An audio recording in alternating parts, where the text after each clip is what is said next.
चलें आज बच्चों की नज़मों में छुपे राजों से पर्दा उठाते हैं। पहले तो ये बोल बिल्कुल बेमतलब लगते हैं, है ना? जैसे बस बच्चों की कोई बड़बड़ाहट हो।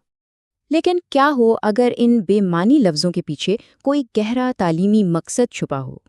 आइए इन नज़मों के अंदर छुपे हुए निसाब को समझते हैं और शुरुआत करते हैं ज़बान से। तो पहला सबक है ज़बान का और इसकी बुनियाद एक बहुत सादा मगर ताकतवर उसूल पर है, तकरार।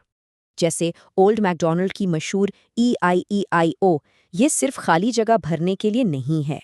देखें, ये सादा आवाज़ें दिमाग में पैटर्न पहचानने और याद रखने की सलाहियत को मजबूत करती हैं। इसी तकरार से बच्चे लफ्ज़ों की आवाज़ों को पहचानना सीखते हैं, जो पढ़ने लिखने की बुनियाद है। अच्छा, तो नज़में ज़ुबान की बुनियाद तो बनाती हैं, लेकिन क्या ये रियाजी भी सिखाती हैं? जी हाँ, कई नज़में तो बच्चों के लिए पहला गिनती सिखाने का जरिया होती हैं। मिसाल के तौर पर तफरीक जैसा मुश्किल तस्वुर ये नज़में कहानी की शक्ल में सिखा देती हैं। जैसे 5 छोटी बतखें में ये लाइन ये बच्चों के लिए रियाजी का पहला सवाल बन जाती है और पूरी कहानी एक एक करके गिनती कम होने के अमल को सुनाती और दिखाती है।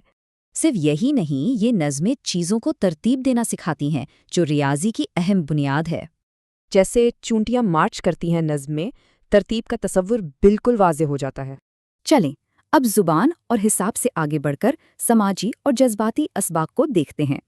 क्या बाबा ब्लैक शीप सिर्फ उनके बारे में है? नहीं, ये तो तजारत और तकसीम का पहला सबक है। असल में ये दूसरों की मदद करने का रवैया सिखाती है, जो समाजी नशोनुमा के लिए बहुत ज़रूरी है। उनको सब में बांटना दरअसल इंसाफ और मिलजुल कर रहने का एक छोटा सा सबक है।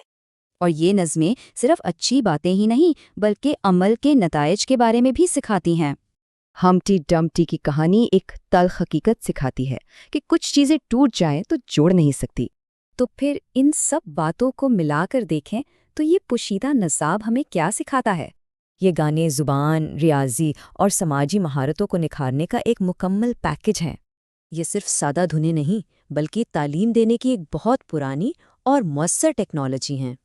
ये सोचने की बात है कि बचपन के कौन से सादा गीत हमें ज़िंदगी के सबसे बड़े सबक सिखा गए।